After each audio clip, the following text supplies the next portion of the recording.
Salam jumpa, salam sehat saudara. Sukacita bisa melayani saudara walaupun dalam renungan singkat. Semalam pulang jam 1, tadi pagi sudah keluar. Jadi saya membuat video ini jam setengah 3 di parkiran Atrium Senen, karena sebentar lagi saya ada acara Natal. Saudara, ini seri yang terakhir, seri yang ke-6 dalam minggu ini dengan topik berjaga-jaga. Saudara, nanti besok hari Minggu akan ada topik baru lagi setelah khotbah hari Minggu, dan kita akan bahas lagi dalam satu minggu dari Senin sampai hari Sabtu dalam 6 seri. Nah, untuk hari ini, kemarin juga kita telah membahas dari 1 Tesalonika 5 ayat 1 sampai 11 saudara. Dan kemarin sudah sampai di ayatnya yang ke-6. Dan kita akan lanjutkan saudara. Memang sebaiknya saudara boleh baca lagi seluruhnya 1 Tesalonika 5 1 sampai 11 ini. Tapi saya tidak perlu karena mengingat waktu saudara. Jadi saya buka 1 Tesalonika 5 ayat 11. Saudara, sebelumnya ini surat Paulus kepada jemaat Tesalonika. Ini Paulus cuma sebentar di Tesalonika, ini cuma hitungan minggu, jadi gak sampai 1 bulan, dia cuma sebentar. Nah, mari kita membuka 1 Tesalonika 5 ayat 11. Sebab mereka yang tidur waktu malam, dan mereka yang mabuk waktu malam. Nah, saudara, kata mereka di sini adalah mewakili orang-orang yang tidak percaya kepada Yesus sebagai Tuhan dan Juru Selamat. Itu kata mereka di sini, mewakili itu kata ganti mereka. Mereka adalah orang-orang yang tidak percaya kepada Tuhan Yesus Kristus sebagai Tuhan dan Juru Selamat. Lalu ayat 7 ini mulai dengan kata sebab mereka.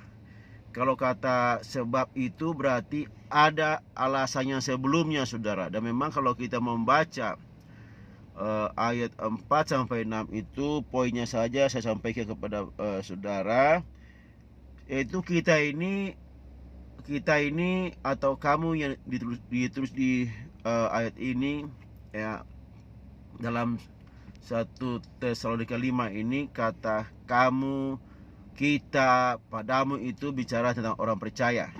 Nah, kita ini di ayat 4 dan 6 itu bicara bahwa kita ini orang-orang yang hidup bukan dalam kegelapan. Kita anak terang dan kita anak-anak siang. Kita tidur tapi kita berjaga-jaga dan siap sedia saudara. Karena waktunya Tuhan itu datang seperti pencuri di malam hari. Dan memang saudara, kata tidur dan berjaga-jaga sadar ini sebenarnya kalau orang yang berjaga-jaga tidak mungkin tidur saudara. Karena kalau misalnya kita menyuruh orang keamanan atau apapun berjaga-jaga, dia tidak mungkin dia tidur. Kenapa? Kalau dia tidur pasti kalau ada peristiwa sesuatu, colongan atau apa-apa, dia tidak akan bisa mencegah saudara. Atau misalnya ada peristiwa yang akan datang, dia tidak bisa mencegah karena dia tidur. Jadi orang yang berjaga-jaga saudara tidak akan tidur, tidak boleh tidur sebenarnya. Dan dia harus bersiap-siap siaga saudara.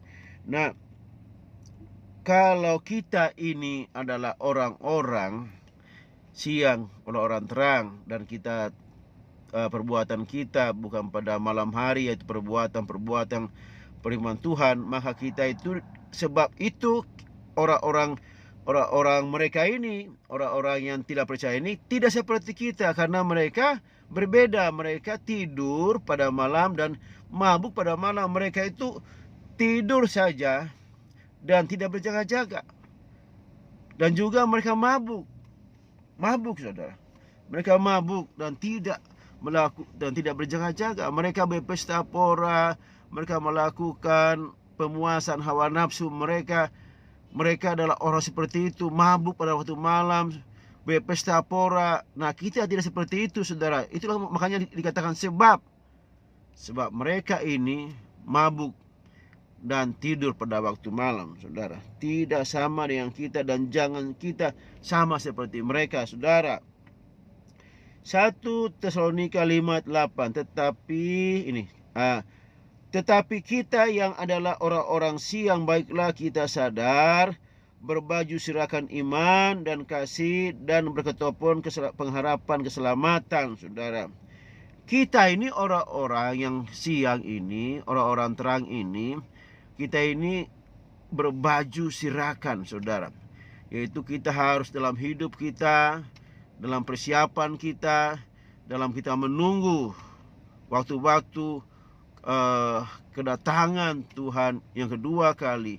Waktu-waktu ini kita harus benar-benar membuat kita berbaju sirahkan, saudara. Itu baju sirah itu bicara baju untuk pelindung tubuh kita, supaya kita ini terlindung dari serangan apapun, siasat-siasat roh-roh jahat iblis di udara, saudara. Dengan perisai iman kita bisa menangkal mereka.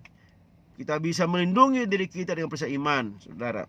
Dan kasih, artinya kita itu berbuat kasih. Kasih kepada Allah dinyatakan kepada kasih perbuatan baik-baik kita, kasih kepada orang lain, orang-orang yang di sekitar kita. Kita melakukan kasih. Sementara kita bertahan, kita juga melakukan tindakan kasih, saudara. Itulah baju sirah kita, dan berketopon pengharapan keselamatan. Ketopong itu di kepala, itu untuk menutupi bagian kepala, untuk keselamatan kepala kita. Nah, kalau kita membaca dalam Efesus 6:13-18, ini semua adalah selengkap persenjataan Allah, pelengkap senjata Allah. Saya bacakan, saudara, ayat 13-16 dari Efesus 6. Sebab itu ambillah seluruh perlengkapan senjata Allah, supaya kamu dapat mengadakan perlawanan pada hari yang jahat itu, dan tetap berdiri sesudah kamu menyelesaikan segala sesuatu. Haleluya, haleluya, saudara. Nah, jadi inilah perlengkapan senjata Allah itu. Jadi berdirilah tegap, berikat pinggangkan kebenaran, dan baju sirahkan keadilan. Kakimu berkasutkan kerelaan untuk memberitakan Injil damai sejahtera, saudara.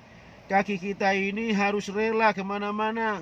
Kaki kita ini harus kita gunakan untuk pergi beritakan Injil damai sejahtera itu, saudara. Dan dalam segala keadaan pergunakan perisai iman, saudara. Inilah perisai iman. Ya, perisai iman untuk menangkal segala dan memadamkan semua panah api dari si jahat. Dalam segala keadaan pergunakanlah perisai iman, sebab dengan perisai itu kamu akan dapat memadamkan semua panah api dari si jahat. Dan terimalah ketopon keselamatan dan pedang roh, yaitu firman Tuhan. Dalam segala doa dan permohonan berdoalah setiap waktu di dalam roh, dan berjaga-jaga di dalam doamu dengan permohonan yang tak putus-putusnya untuk segala orang kudus, saudara. Jadi dalam berjaga-jaga saat ini, saudara, jangan lupa baju sirah iman dan kasih itu, dan ketopon pengharapan keselamatan itu harus kita kenakan dalam hidup kita. Haleluya. Kemudian, saudara, antara kasih dan iman, antara iman dan kasih, baju sirah iman dan kasih, saudara. Antara iman dan kasih itu banyak hal yang harus kita tambahkan, saudara. Ada banyak hal yang harus kita tambahkan di sana.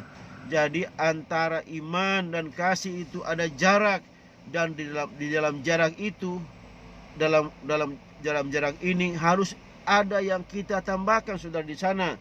Yaitu kalau kita membaca 2 Petrus 1 ayat 5-7, iman tambahkan kebajikan, kebajikan tambah pengetahuan, Pengetahuan tambah penguasaan diri. Penguasaan diri tambah ketekunan. Ketekunan tambahkan kesalahan. Kesalehan. Tambahkan kesalehan. Ketekunan tambah dengan kesalehan, saudara. Dan kesalehan akhirnya kasih. Pertama, kasih kepada saudara seiman, saudara. Kemudian kasih kepada semua orang. Saudara, kalau semuanya ini ada dalam berlimpah-limpah dalam hidup kita, maka firman Tuhan, maka engkau akan dibuat giat dalam pengenalanmu kepada Tuhan Yesus Kristus. Saudara, iman dan kasih harus ditambah-tambahkan supaya engkau menjadi giat, saudara.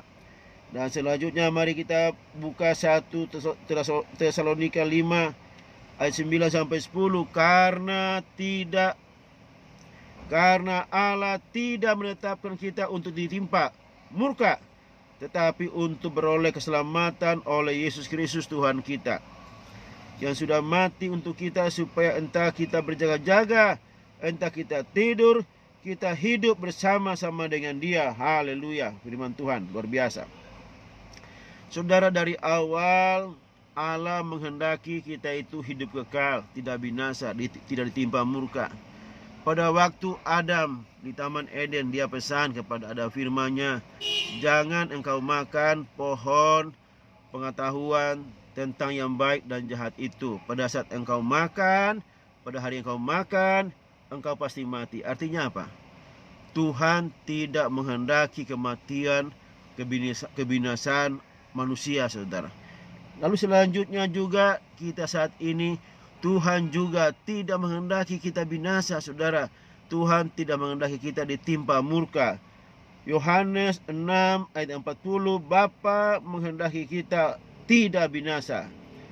Sebab inilah kehendak Bapa-Ku, yaitu supaya setiap orang yang melihat Anak dan percaya kepadanya beroleh hidup yang kekal, dan supaya Aku membangkitkannya pada akhir zaman, saudara. Jadi dahulu pada saat Adam bicara tentang buah pohon pengetahuan baik dan jahat, sekarang dalam zamannya kita ini bicara tentang Tuhan Yesus yang harus kita terima sebagai Tuhan dan Juru Selamat, supaya kita tidak binasa. Apalagi kalau kita membaca Yohanes 3:16, karena begitu besar kasih Allah akan dunia ini, sehingga Ia mengaruniakan Anak yang tunggal, supaya setiap orang yang percaya kepadanya tidak binasa, melainkan beroleh hidup yang kekal. Jadi saudara, tujuan Allah untuk menciptakan manusia adalah untuk hidup bersama-sama dengan Dia, tidak binasa, saudara, tidak ditimpa murka.